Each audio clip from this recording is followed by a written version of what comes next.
everybody, I'm Ruechel, and welcome to the PCS Journal. Well, we got off to a rousing start. Very different than the first day of school last year because of the coronavirus. Things had to be cleaned up. Masks became a commonality. The best way we know so far to prevent this spread from taking place because of the coronavirus. So we were there for opening day, and we're here at High Point Elementary to show you how it went. And actually, pretty smooth.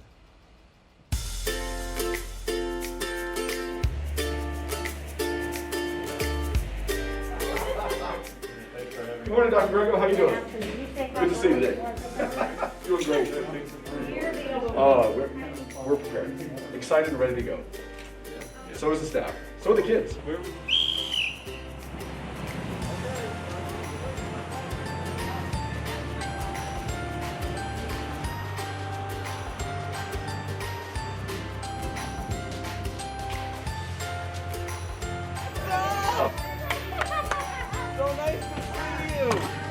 Hey, so your brother's middle school now, huh? Yeah? Okay. Henry, let's say bye, okay? All right.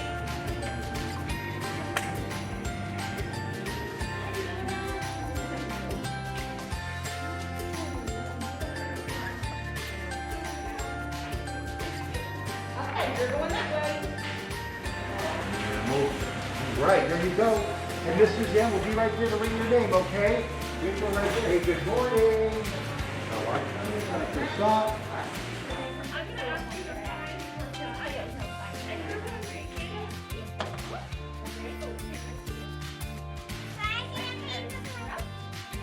All right, friend.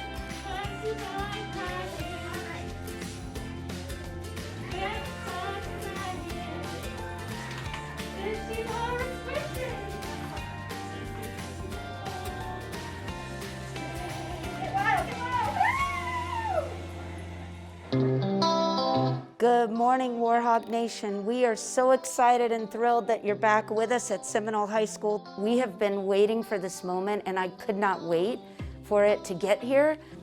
Good morning. Hi, good to see you.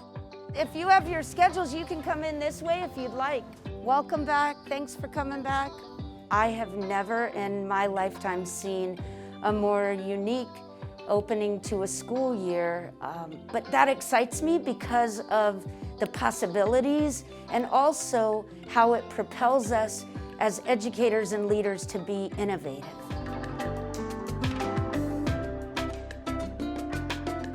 Knowing that there are so many people who are taking everything very seriously and putting things into place to ensure our safety has made me very confident in coming back.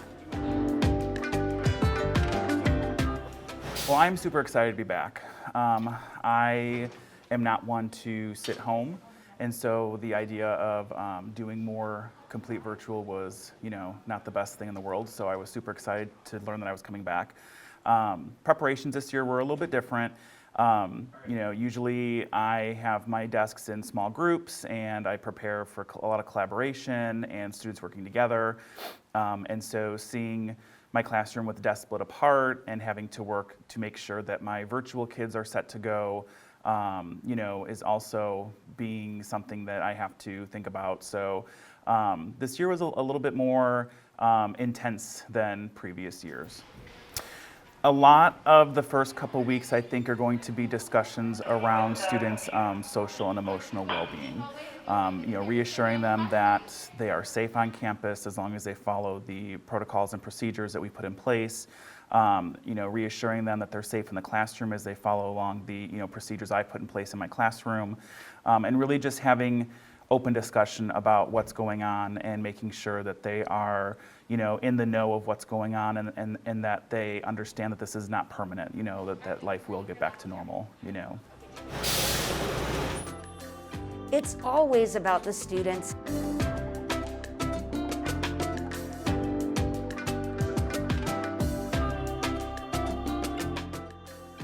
D as in dog 9. You got it?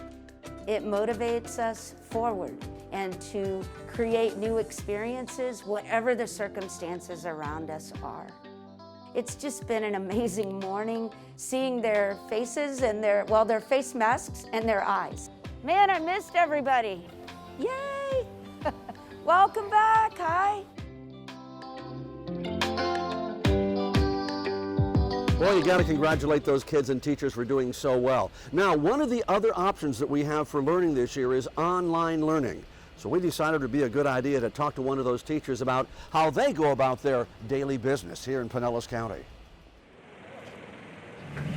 I'm Beth McGovern from Leila Davis Elementary. This year I'll be teaching 4th grade math and science. In the morning I'll be teaching a group of students who are using My PCS Online. And in the afternoon, I'll be doing a group of 4th graders in person, face-to-face at Leila Davis. You're already seeing the like button, right? That you can tap on that little heart if you see something that you agree with, and you can put your ideas in there as well, or you can tell a friend that you like what they wrote. I love it. Well, this school year preparation has been unlike any other I've had in my 15 years. I've had to learn a new system, Canvas, so that I can provide the best instruction I can for my students at home. Loving this, and I can see, and you guys can see each other's responses.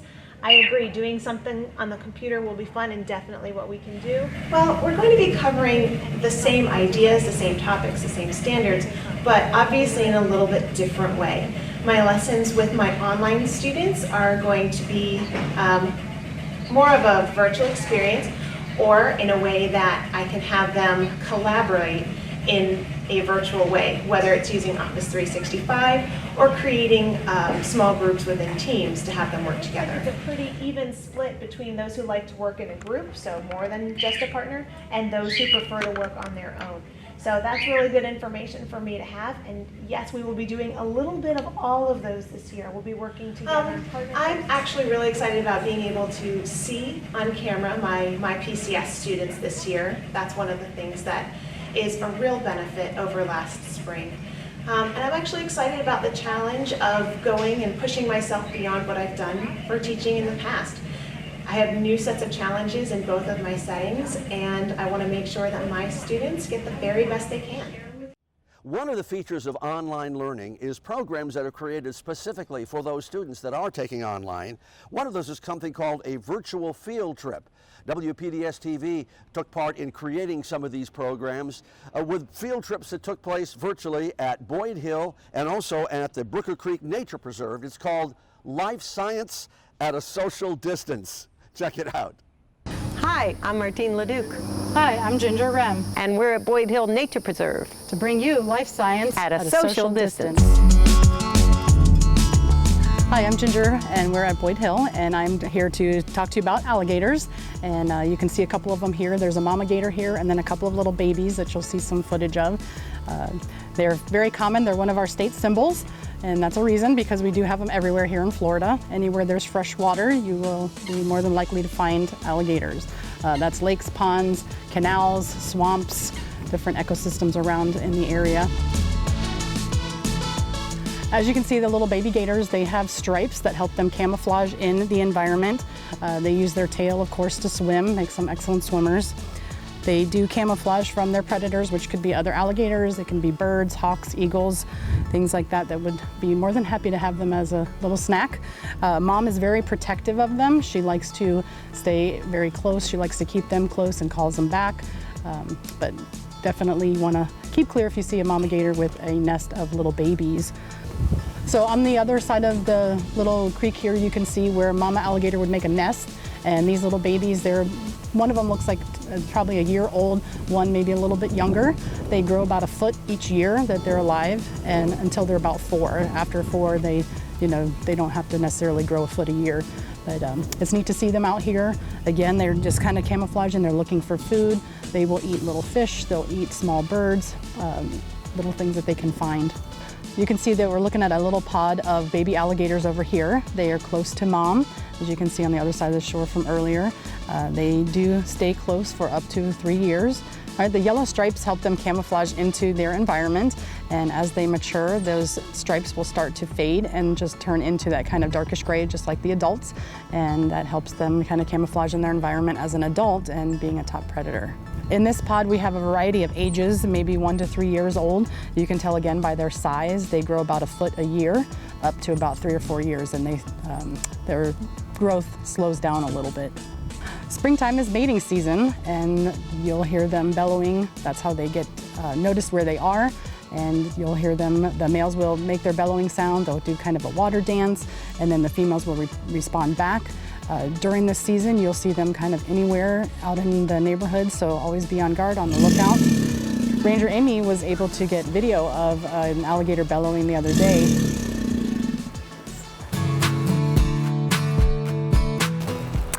Here we are at Boyd Hill, and this is another plant that you might see when you're here in Florida. This is called the air potato vine, and it is a beautiful vine. The leaves are shaped like hearts.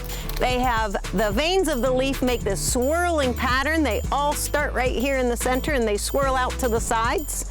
And as you can see, some of the leaves will get as big as dinner plates. But unfortunately, this vine does not belong in Florida. It is an exotic plant, and it's one of our most invasive plants that we have in Florida. The air potato vine was brought here from Asia or North Africa, and it was brought here through the landscaping trade. If you had an ugly fence in your backyard that you wanted to cover, you could plant air potato vine at the bottom of it, and this vine grows so quickly, 6 to 8 inches in one day, and it would cover your fence in no time, and pretty soon you'd have nothing but these cute little heart-shaped leaves bobbing around in the wind. But unfortunately, the vine has gotten out of control in Florida, and it grows and it will cover the canopy of this forest, and it will end up killing the trees underneath because the trees won't be able to photosynthesize, and the trees underneath die. So it pretty much smothers everything in its path. In Florida, we're trying to get rid of the air potato vine. It's called an air potato because potato-looking bulbs grow on the vine part of the air potato plant at a different time of year. And each potato that falls to the ground will sprout a new one. Whether it's as big as my baby fingernail or gets this big, they're all able to sprout new plants. So every bulb that would fall off this vine would make new plants down here. Some parks will have what's called an air potato roundup, and it's kind of like an Easter egg hunt. When the potatoes are out in the park and they're falling onto the ground, they ask all the kids in the city to come to their park. You hunt for air potatoes. Sometimes they'll have a prize for the biggest air potato, a prize for the smallest air potato, the funniest shaped air potato. And so that's kind of like a Florida Easter egg hunt, trying to eradicate and get rid of this vine. Another thing was the University of Florida brought in a beetle from Asia that eats the air potato. And I was a little bit leery at first, thinking we don't want to introduce another exotic species like the beetle, but they studied it for years and they found that it only eats the air potato.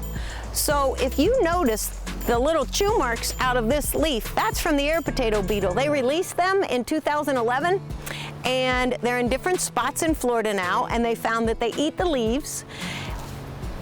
They don't kill the vine though, they slow down its growth, because once this leaf, it'll get to look really lacy, and the leaf doesn't have as much surface area for photosynthesis, and the plant won't be able to grow as quickly.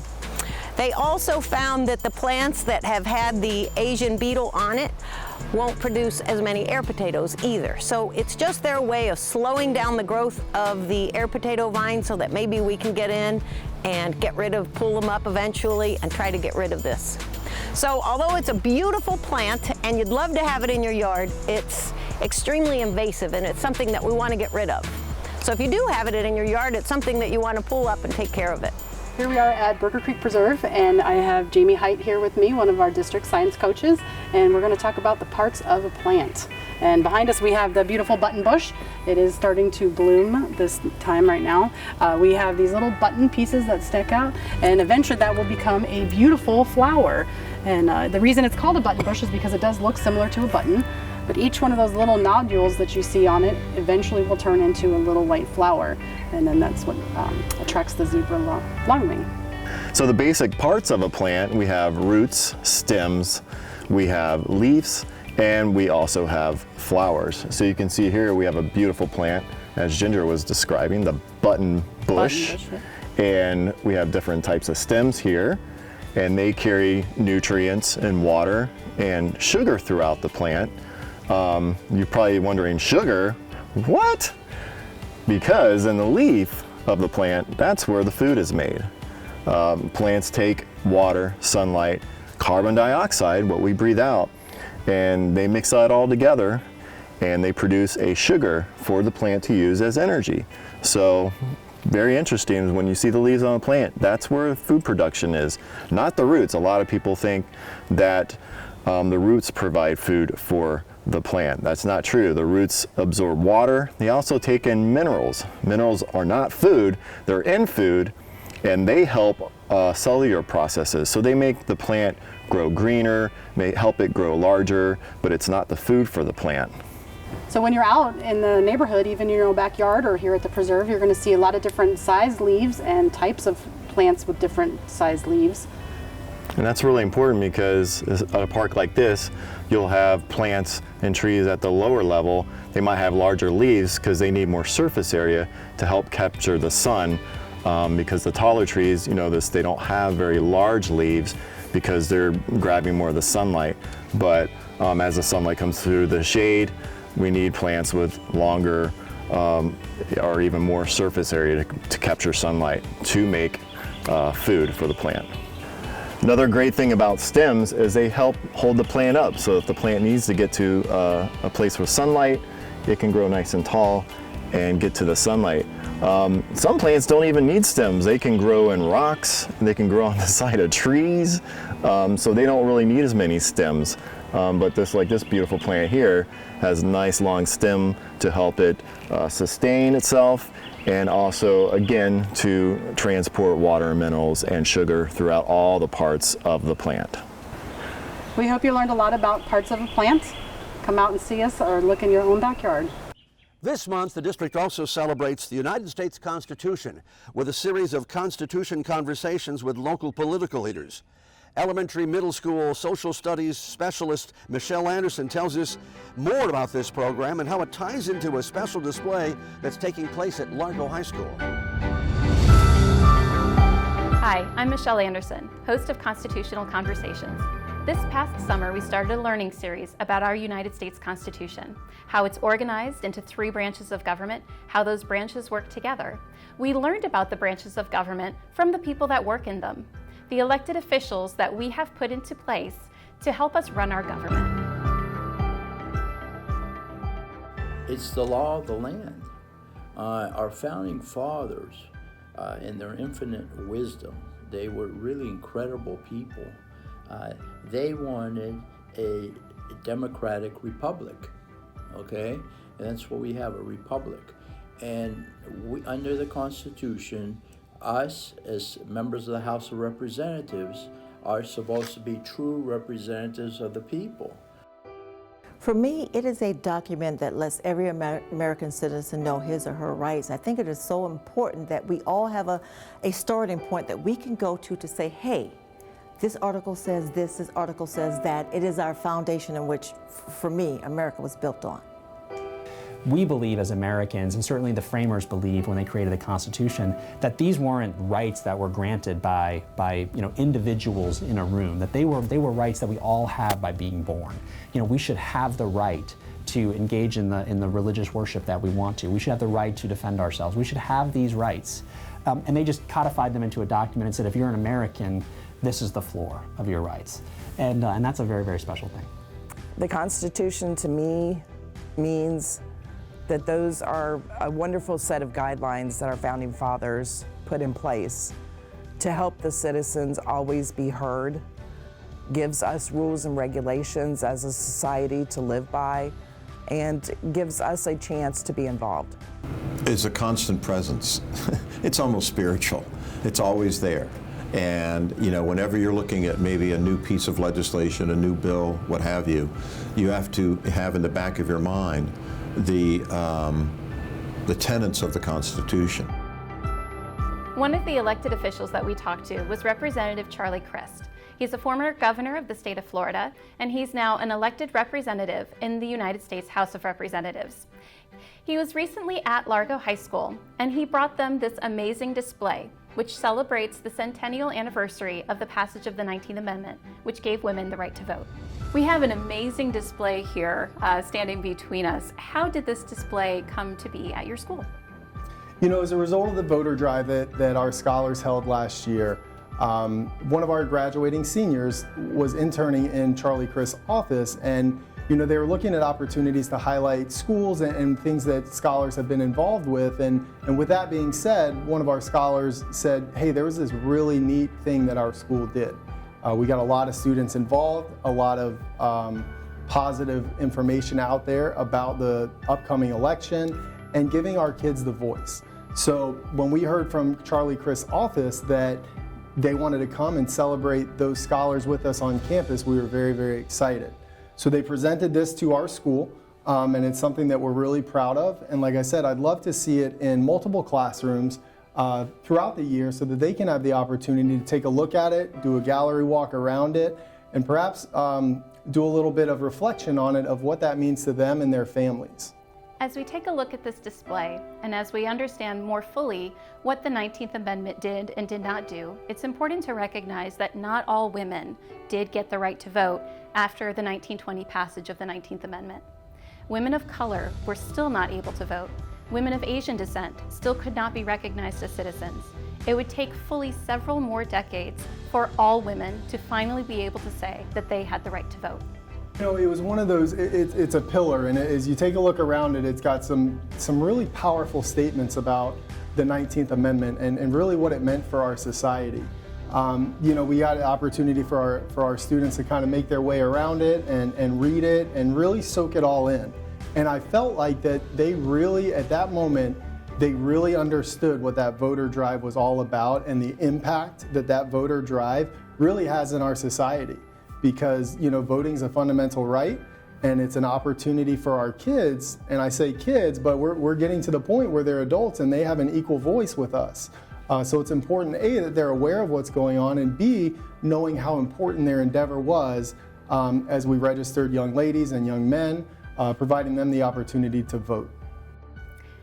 This display from the National Archives is a wonderful example of our living Constitution, how it can be amended to make sense for our lives today.